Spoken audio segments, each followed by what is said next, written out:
Okay.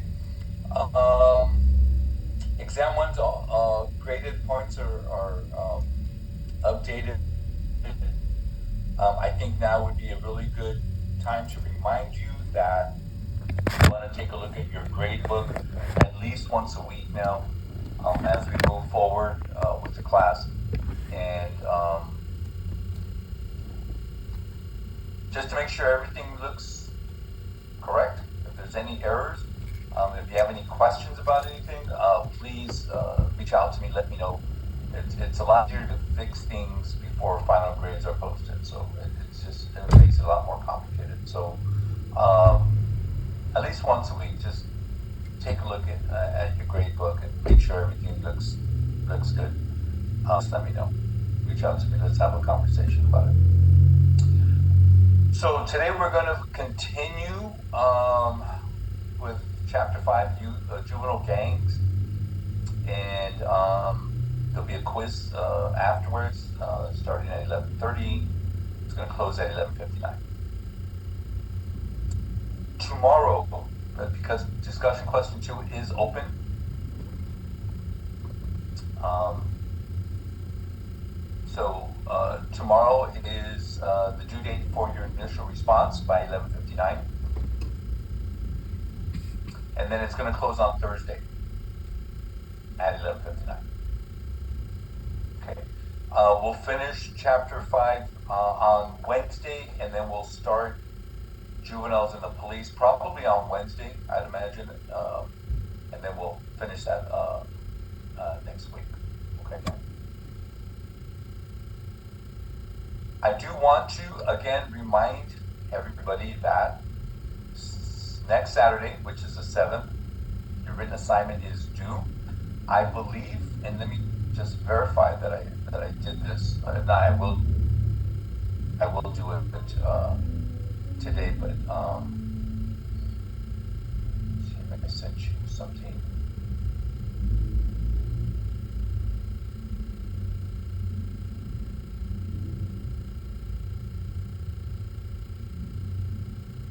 No, I didn't. Okay, I will do that today. Um, I'm going to send you a link on how to format a APA paper properly, 7th edition. Okay, and it takes you page by page, talks about headings, what does the page number belong, what does the title page look like, where does my name belong, where does your name belong, everything. It just takes you step by step. Okay, so I will send that out after class today to help you. Again, in relations to topics, you can write on any topic that's related to this course, juvenile justice. You can write about juvenile gangs if you want to, right? You can write about school shooters, which we'll talk about in a few weeks. You can talk about um, violent juvenile offenders. You can talk about should we treat juveniles as adults when they commit very serious crimes. I mean, the topic is open to your whatever you like to know more about. Okay, you definitely want to create a paper that if you're writing about youth gangs, for example, you want to cover the history of youth gangs. There was a video that I was just showing a little while ago that kind of walks us through that process with specific to Los Angeles. You want to definitely look at numbers, how many gang members there are. I'm going to give you a website in our discussion today, the National Gang website. It's a great resource for information related to gangs. So, when you're writing the paper, just make sure that you cover the historical aspects of it, any relevant statistics. Um, that's your paper. That's 4 pages.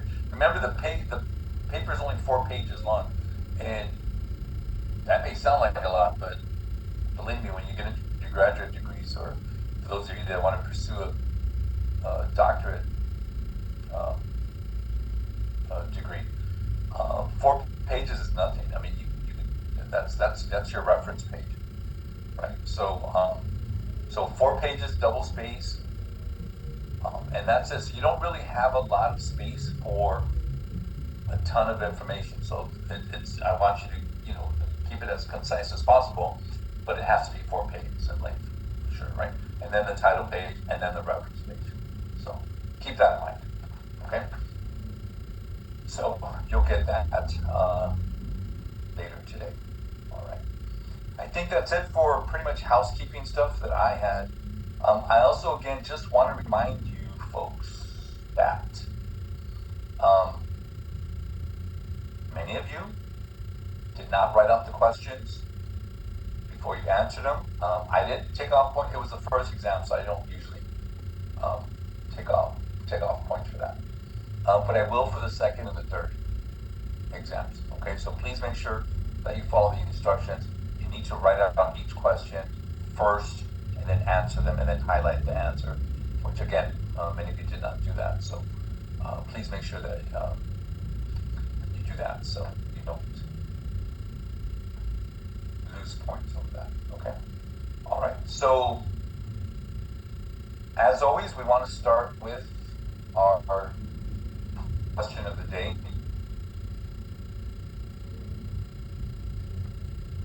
And here it is. Hope you guys can see that. In terms of gangs, let me finish reading the question. In terms of gangs, all statutes or all laws require some form of criminal activity or behavior. Most states, like California, for example, most state statutes require gangs to have 3 or more individuals. Look up a gang. It's in the definition. What set number does the federal government set as the minimum number of members in order to be classified as a gang? Please vote now.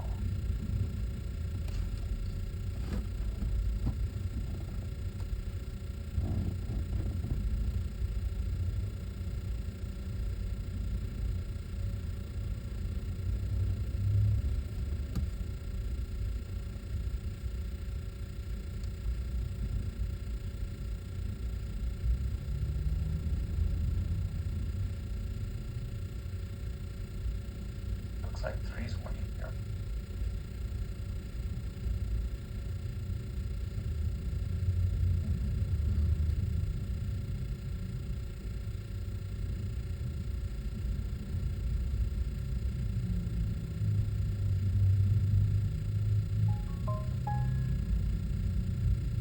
Okay, it looks like we decided that it's 3.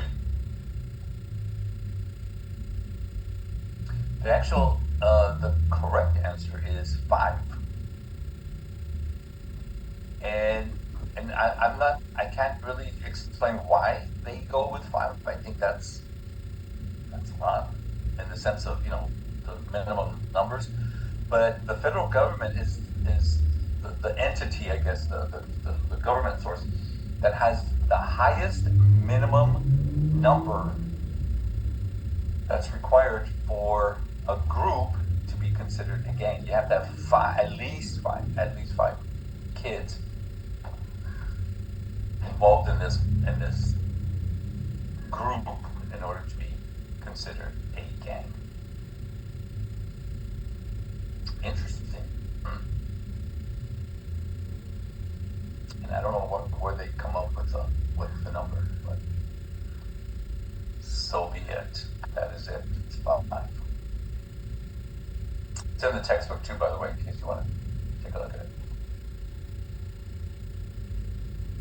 All right. I think this is where we left off, or at least where I left off. Gangs and delinquency. We did talk a lot about this association with either same-sex or mixed gender, and then the isolation part of it as well too. So what is a youth gang? Let's look at definitions. So when we look at definitions, there's a ton of research out there. There's researchers and law enforcement officials that have defined what a gang is. And surprisingly, sometimes they're really at odds over precise definitions of gangs. Um, and I think I may have mentioned this, but how a group or how a gang is defined has some very serious implications, especially for policy initiatives. Okay, and it's going to influence how resources are spent in trying to deal with this group or this gang, right? So if you have a vague definition, it can lead obviously to too many kids being targeted by police and then prosecuted, tough on crime, right? So we want to go after these kids. So you don't really necessarily want a vague definition that's going to capture a whole bunch of kids who aren't necessarily gang members. Okay? And I think too, in large part to their influence on society, gangs have historically been the focus on about a significant amount of research. There's a ton of research. Okay? One of the persistent questions related to gangs, youth gangs specifically, is when does a friendship group cross the line and enter into gang territory? So if you think back to you're all young, but into your younger days, middle school, high school, and looking at your group of friends,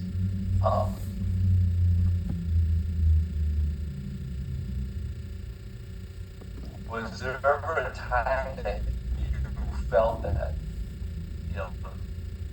this group, or were you ever told that maybe this group was really kind of, maybe they were doing some gang crimes, maybe in a sense, right? When does a friendship group cross the line and enter into gang stuff, into gang territory? So, again, researchers have offered up all sorts of definitions of gangs over the years, and there's still, today, there's a lot of disagreement as to how we define gangs. One of the best known, really one of the earliest definitions of gangs was developed by Frederick Thrasher back in 1927. He conducted a study of over 1,300 gangs in the city of Chicago. And he stated that this is how he defined a gang. An interstitial group originally formed spontaneously and then integrated through conflict. The result of this collective behavior is the development of tradition, unreflective internal structure, experienced the corpse, solidarity, morale, group awareness, and attachment to a local territory. Now, that's a lot, by the way. But keep in mind, this is 1930, so, okay. An interstitial group is really, in its basic form, is any group that really kind of comes into the gaps of a community. So if your community has, for example, a poor area, that area will soon have a group, we'll refer to it as a gang that comes in and it fills that gap of that poor area. Okay. It really just refers to spaces in the social environment of community. So what he's saying is that there's this group that forms within a gap of a community. So let's just say a poor area. And they have certain behaviors or characteristics that make them into a gang. One of them is they have a territory. They have an area that they call their own. Okay. Traditionally, gangs have formed in cities where recent immigrants have settled, and the video kind of highlights that too, the one I was showing earlier. And again, this is very relevant to LA if you go back into the early 1900s, where immigrants were settling in the city, these places have their own special dynamic. Chicago has their own special dynamic. Right? Houston has its own special dynamic. Immigrants are often torn between the two cultures, right? Their own culture and then the new culture, and they have challenges that they have to experience. The adjustment part of it, which they have to contend with. It's difficult for some, right? So Thrasher came from a tradition in which he looked at how the social disorganization of the city, in this case Chicago, affected the low-income people who must live in the areas most affected by social change, the immigrants. So he theorized, his theory really looked at how gang activity resulted in the course of normal adolescent development. And when a friendship group began having overt conflicts with other groups, that's when a gang developed. So your group of friends have formed, you all share very similar characteristics. Maybe you come from the same area in another country, and so you formed a little friendship group. And then in another part of town, another friendship group forms, right? Maybe from another part of another country, right? They form for solidarity and companionship. And then you guys start having beef with each other. Bam. Now you have two gangs. If you really look at and digest his definition, it really emphasizes the social dynamics of the gang. The support that's provided from one youth to another youth, right? That's the internal structure, the spirit de corps, the solidarity, the morale. And also his definition, again, I referenced this and I highlighted it. It focuses on territory, something that they can claim as their own. The other interesting thing about Thrasher's definition is that he believed that most young people involved in gang activity are simply just going to age out of it. It's just something that they pass through. It's a phase. Okay. And I think most definitions also highlight that as well too. Okay. Then you have Malcolm Klein. I would say that, and I've read a couple of his books. I would say that he is the grand poobah of gang researchers. He's very well known. He's very famous. He's written a ton of books on this stuff. Very famous gang researcher, Malcolm Klein. Look him up if you want to know more about him. He developed a definition of a gang, and this is now in the 1970s, that has become, in my opinion, I think one of the most accepted contemporary definitions. And so this is his definition. Any identifiable group of youngsters who, number one, are generally perceived as a distinct aggregation by others in the neighborhood. So others have to acknowledge them, right? Number two, recognize themselves as a denotable group. Okay, so there's an internal aspect of identification. And that usually comes with a gang name, by the way. Three, have been involved in a sufficient number of delinquent incidences, okay, from neighborhood residents and or law enforcement agencies. Okay, so they're doing gang stuff. So here are the four elements, again, of Klein's definition of a gang. Number one, group identification.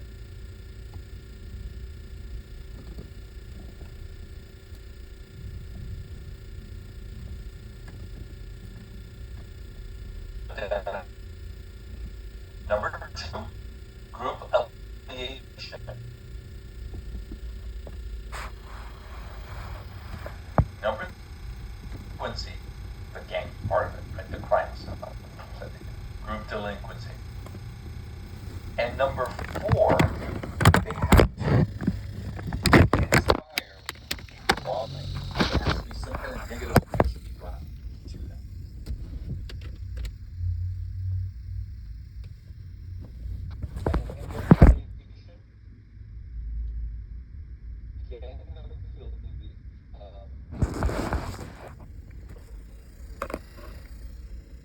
React from others.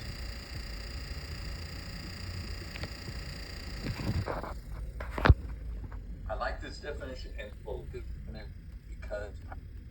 it's very straightforward and it reflects the way that I think mainstream society finds today.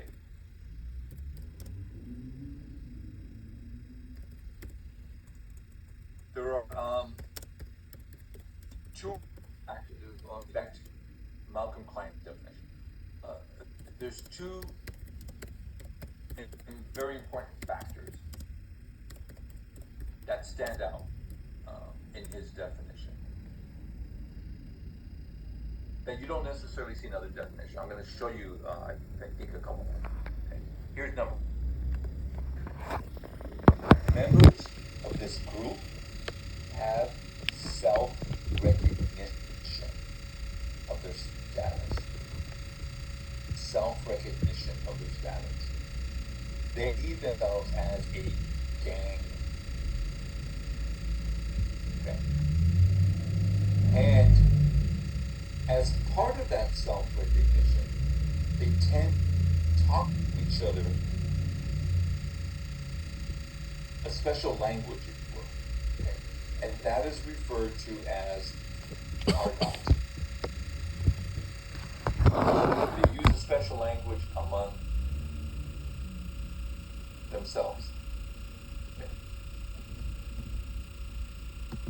Now, for those of you that want to work within this population, not just relevant to juveniles, it's just I'm making reference to it. If you want to work within this group, either adults or juveniles, you're soon going to find out that they talk in a very all the different words, terminology. For example, this is not in your slide. So there's a language called Gallo. There's a hyphen, I think it's part of the on top of the O. It's called Gallo. And this is a mixture of both like Spanish, a little bit of slang, there's a little bit of English and that they use this language to talk amongst each other so that people that are not familiar can't understand them. Okay. There is a book of Gallo. It is a dying language. That is true. But there's a book of Gallo. You can look for it. Interested, you can Google it and you can look at some terms. Simon means yes. Chale means no. That's what I'm referring to, right? If you grew up within that culture and that language, you understand what that means. Trucha, watch out, look out, that kind of stuff. That's argot. Okay. So again, there's a self-recognition of their status, and they also use a special language to communicate among each other. And then number two, there's a commitment that exists to engage in criminal activity. Okay, so they're going to commit gang crime. Okay. Here's a but. The majority of gang activity is actually non-criminal. By and large, if you look at gang crime, there isn't a lot of violence. Right? Most of the time, the vast majority of gang members just hang out, they get high, maybe they drink a little bit, and they're trying to pick up on girls. That's their activity. Not very many of them are involved in very serious gang-related crime. Okay? So there's a self-recognition that comes with the language, and then there's a commitment that exists to criminal activity. And again, if you look at the research, and there's a lot of research on gangs that has concluded that very few juveniles are actually hardcore gang members. Very few. Most experts believe that most gang members fall into these three categories, no particular order. The wannabes, which obviously are the younger kids. The wannabes, the transitory, they're in and they're out, the transitory, they'll go to different neighborhoods, right, they're in and they're out. And then the peripheral, the ones that are on the outskirts, just kind of like watching them, right? They may participate, sometimes they may not. The wannabes, the transitory, and the peripheral. Okay. Now, if you're asking me, well, how do you distinguish who's a wannabe and then who's a transitory? The answer is I don't know. When you look at the criteria to distinguish the level of gang members, it's just not very clear cut. Can you go from one to the other? Absolutely. Yeah, very easy. Another researcher, Walter Miller, well known. I would say he's well known. Okay. This is how he defines a gang: a self-formed association of peers bound together by mutual interests, with identifiable leadership. So there's a hierarchy. Well-defined lines of authority, and other organizational features, who commit illegal activity and control a particular territory. Again, you see the word territory, right? Area. Right?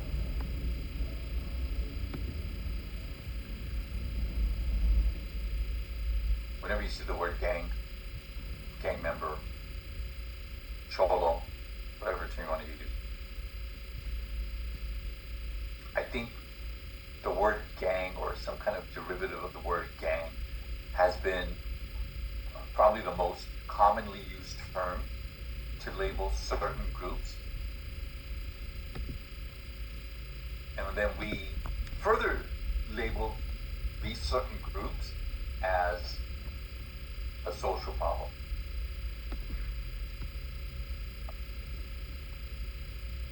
Many communities will identify gangs, gang members, or the whole idea of gangs as a huge headache for their communities.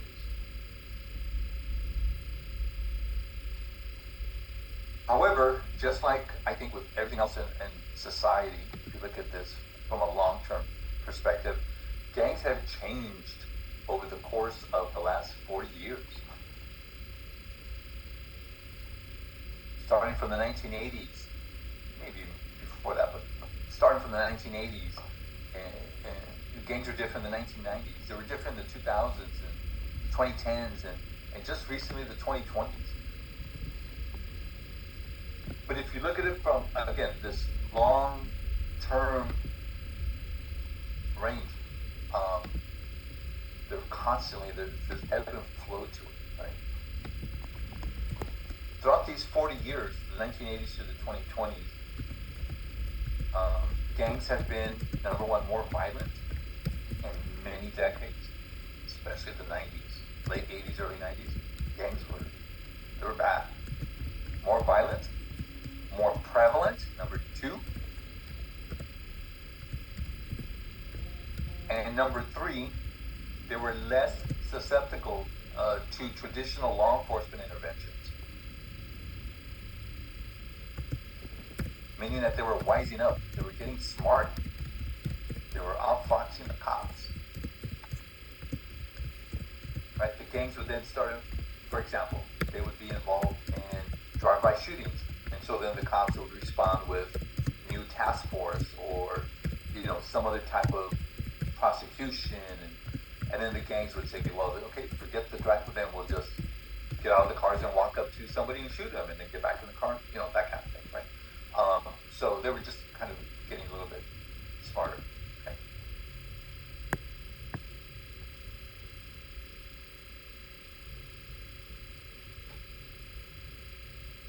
In case you're interested, let's see if this works. Okay. This is the homicide report for LA County for 2023. This is I believe this is the most recent one. I haven't seen a 2024 unless it's come out in the last few weeks.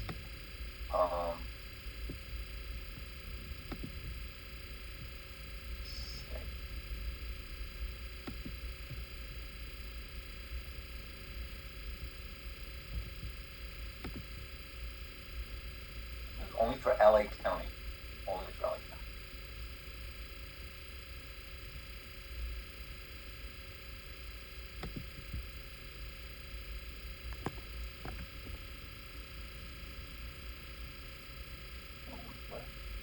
Oh, here it is. I think this is it. Reviewing motives stats from the preceding year. Okay.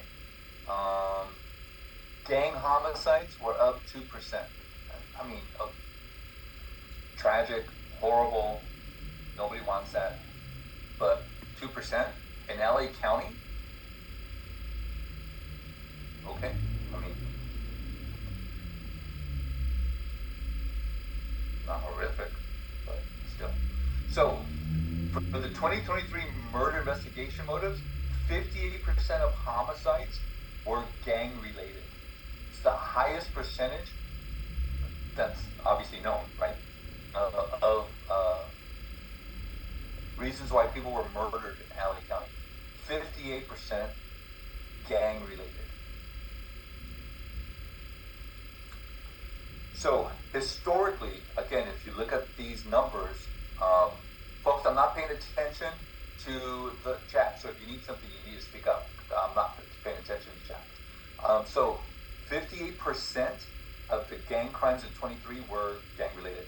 So if you look at this historically, LA County has historically seen over half of murders in LA County to be gang related. So this is consistent in regards to the murders in LA County. Now, it's been obviously higher than 58%. I've seen it as high as 68, 70%. So, again, in relation to the history, it's lower, but it's still, 58% is significant. So, let's see. This is in 2022, 62%. So, again, it dropped a little bit. Okay. Murder investigation motives, again, 66% gangs. So it's still significant. It's still significant to the county, for sure. Okay. So in case you want to write about this as your topic paper, that's a good stat to have. Okay. Again, it just kind of delves into it. More recently, LA County has targeted these two specific gangs, and it's usually, again, when a law enforcement agency targets a specific gang or territory, is because they're acting up. So you did see that with these two gangs. So you want to take a look at that. You can look at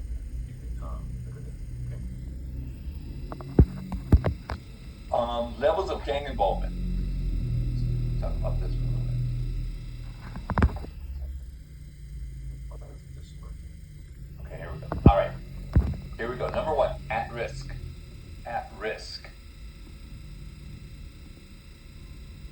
At risk kids or at risk youth.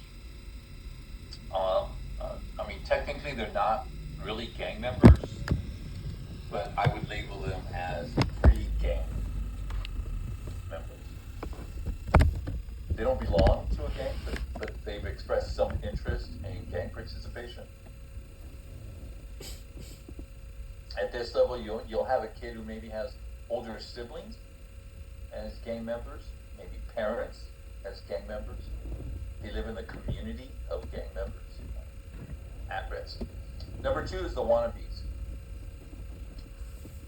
Wannabes are recruits who are usually in their pre-teen years, and 11, 12,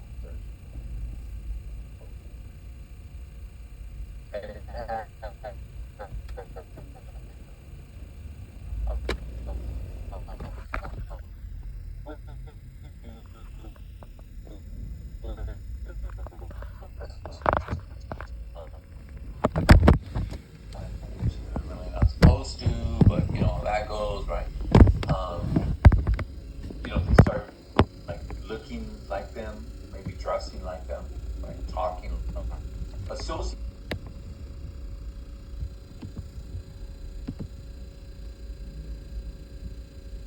membership. So these are the ones that law enforcement, other members of the gang, they'll call them like the soldiers or the little homies. These are the ones that are going to do the work that no one else wants to do, the dangerous activities. They're the ones that are going to be handling the guns, because if they get arrested as a juvenile with a gun, they face lesser penalties than if an adult gets arrested with a gun, right? So these are like the soldiers. These are the ones that are like putting in the work, if you will. Hardcore members are regarded as regular gang members. They're part of the inner clique. They spend most of their time, maybe all of their time, in gang-related activities. They've been incarcerated. 5 levels are wannabes. Several times. That's number 2. These are the Wannabes. individuals that are the most gang bound in terms of lifestyle. This is their lifestyle for the most part. And then you have the veterans, the veteranos, original gangsters. These are ones that are in their really late 20s, 30s, and beyond. Again, they continue to be very active. So again, in the Hispanic gangs, they're referred to as veteranos, the elder gang members. And a lot of them actually are retired, but they still get a lot of respect because they've been incarcerated a few times and they've been in prison for a while, those kind of things. Go ahead, Carlos. Professor, for number 1, you said it was basically like their surroundings. So would that be environmental? The at-risk kids? Yeah, these are kids that are not in the gang yet, but they're like maybe surrounded by them. Like they can have older siblings. They're seeing this kind of lifestyle. Maybe their parents used to be gang members. Their dad maybe has been in prison. So they see it and they show interest in kind of emulating that lifestyle. But they're not officially a gang. They haven't been jumped in. They're not officially a gang member. They haven't been jumped in yet. Okay. But they do express some interest in it, or at least fascination.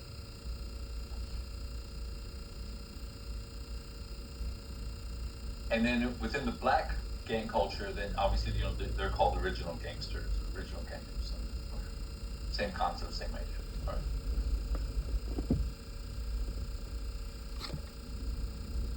Some of the reasons that kids join gangs. I'd like to throw the question out to you guys.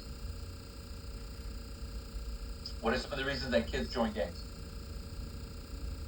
Sense of belonging. Sense of belonging, for sure. Right? There's a lot of alienation that takes place. Yeah. Having some sort of influence, whether it be negative or positive. Say it one more time. having some sort of influence, whether it be a negative or a positive, I guess something that they can look up to. Yeah, that's a big one, right? These kids who feel disenfranchised, these kids that feel marginalized, they don't have any values. So yeah, they want to have that sort of like that status, that power. That makes me feel very good. Hell yeah, that's a big one. Another one.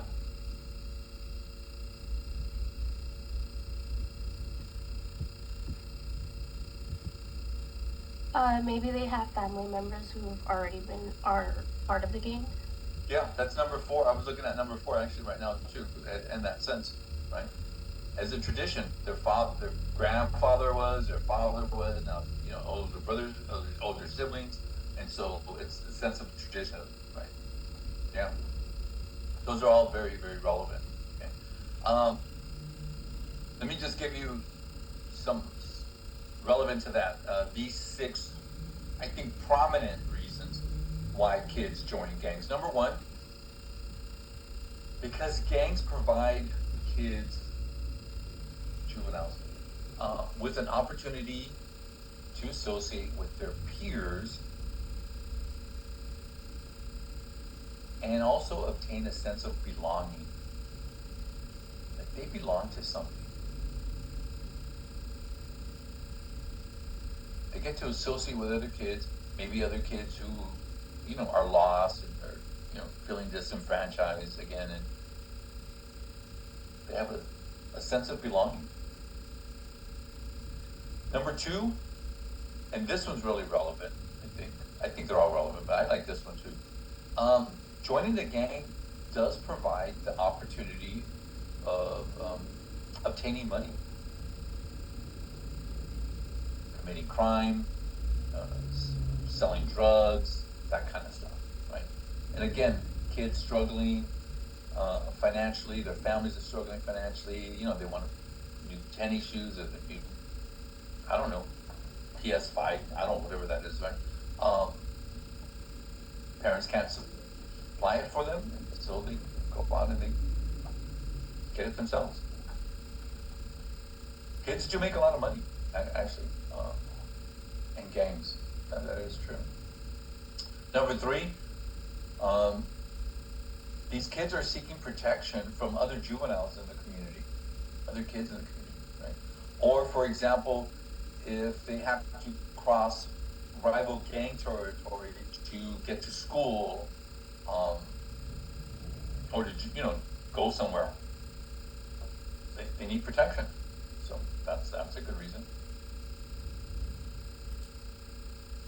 We know that roughly, this number 4, roughly about 2/3 of gang kids have family members who are also in the gang or were in the gang. So you have that tradition, right? Maybe some pressure, following your dad's footsteps, grandfather's footsteps. Number 5, this is absolutely true as well too. Gangs do provide a status generating medium, especially for boys. A status generating medium. They have status in their life. They have meaning. They feel good about themselves. And so you're thinking, well, why not join the football team? Or why not join the band? Or why not join this or that? Because many times those kind of aspirations that they have can't be realized by legitimate means. Maybe they can't join the football team. Maybe they don't have the skills. Maybe, right? So they gravitate towards the gangs. And then number 6, from a more simplistic view, I guess, some kids join gangs simply just to have fun, to party, to meet girls, to just have cash in their pockets. Right? They just like to have fun.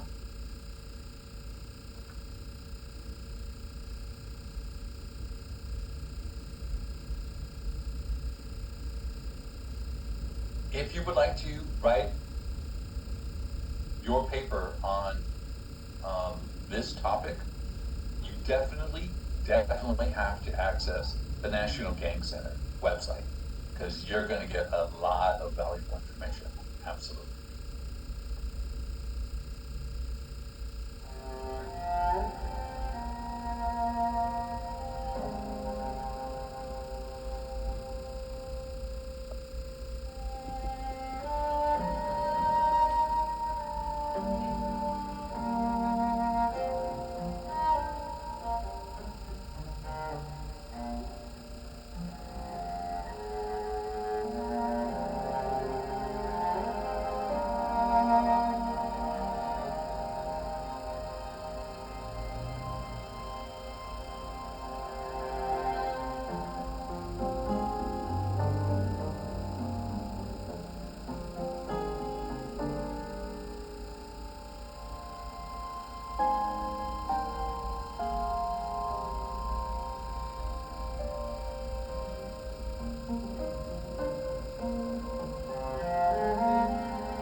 Well, at first, my dad used to put hands on my mom, stuff like that, And there was to a point where he went to Mexico and I started hanging around with the wrong crowd.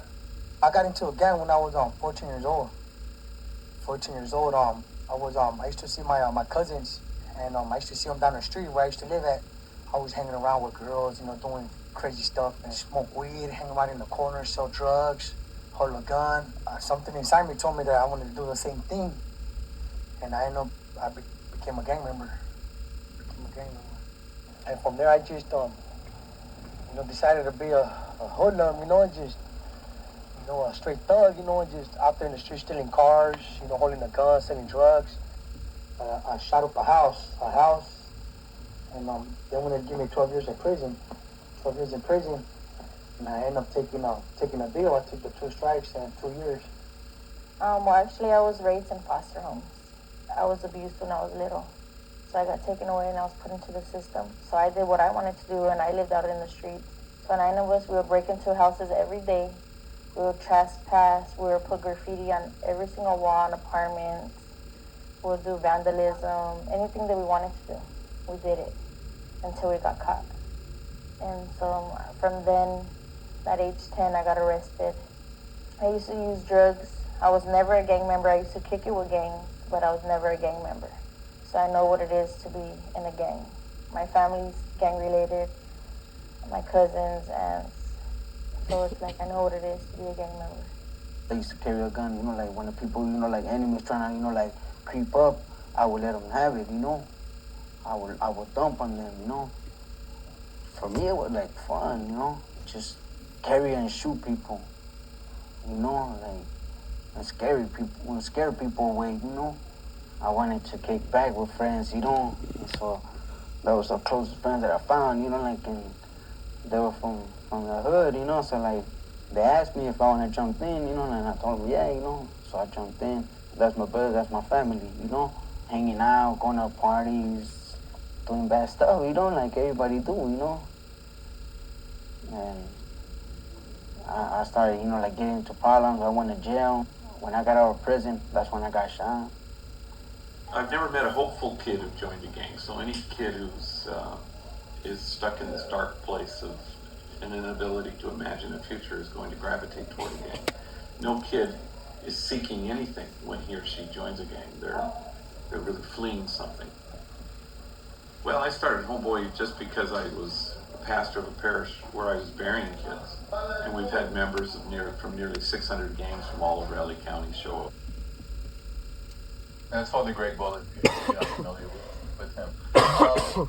Homeboy Industries, just on a side note, they opened up escrow on a property in, I think it's Hollywood, the Hollywood Hills.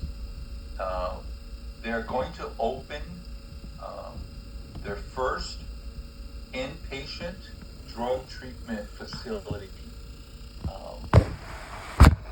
under the Homeboy name, Homeboy Industries. And this facility, with this place that they purchased, used to be a retreat house. There were a bunch of nuns lived at this place, and then they eventually, I guess their population started to dwindle. They left the facility. It's been vacant for a few years, and so Father Greg said, "Hey, we can use it to help individuals who need help with drug addiction," and so they purchased it. And so it's in escrow right now. The plan is to open it up, make it, I think, a 45 or 48 bed inpatient drug treatment center. So that's awesome. I used to work when I worked the East LA gang unit with probation. I used to work very closely because I was in that area. So I used to work really closely with them. I referred a lot of kids over for tattoo removal and stuff like that. They do really good work. So again, National Gang Center is a great resource, along with just all these other agencies and all these other federal departments. Now, I'm not going to spend a lot of time on how many gangs there are, what's the numbers and stuff like that, because and I'll tell you the exact reason why. It's because it depends on the number. It depends on the definition, because based on the definition is really going to change this information. So if you want to know really more about like how many gangs and how many gang members and the racial breakdown, I put some information here, but you can also do your own research on this. But it's just depending on how you define it, that number is going to change. So, but the National Gang website is a great resource about finding out the numbers and the resources and things like that. It's a really good resource. I'm going to get into this typology of gangs before we leave. So, C. Ronald Huff, again, another researcher, gang researcher, he identified 3 major types of gangs: hedonistic, instrumental, and predatory. Now, the hedonistic type of gang, this type of gang is primarily involved in using drugs and getting high and just chilling. Very little involvement in crime. That's not their emphasis. Okay, they just want to. They're pretty much chilling. They just want to use drugs, get high, that kind of stuff. Okay. The instrumental gang is they're primarily involved in committing property-related crime, primarily, and they do that because they need the money for their drug use. They're also involved in drug use, but they're more criminalized than the hedonistic gang. Okay, but again, not necessarily violent. They don't gravitate towards the violence. They're just more stealing or how.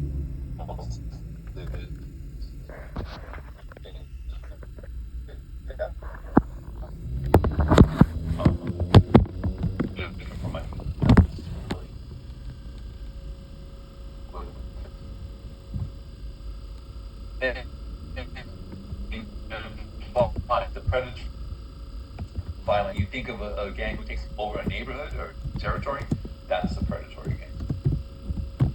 They're the most stereotypical. So again, when you think of a gang, when you hear the word gang, when neighbors hear the word gang, this is who they think about, the predatory gang. But interestingly, they're also the least prevalent. The vast majority of gangs would fall under 1 and number 2, and I'm leaning towards number 1 primarily. Number 3, that's the least prevalent. It is the least prevalent.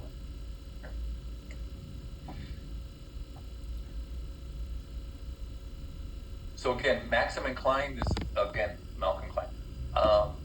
They proposed their own typology of gangs.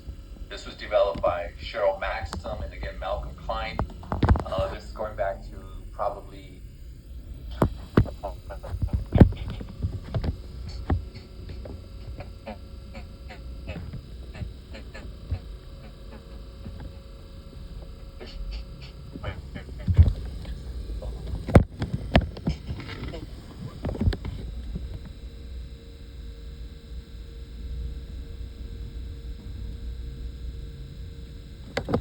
non-traditional, the compressed, the collective, and then the specialty. Okay. The traditional is, you know, again, as the name implies and what you think about, this is the gang that has many hundred members, several hundred members,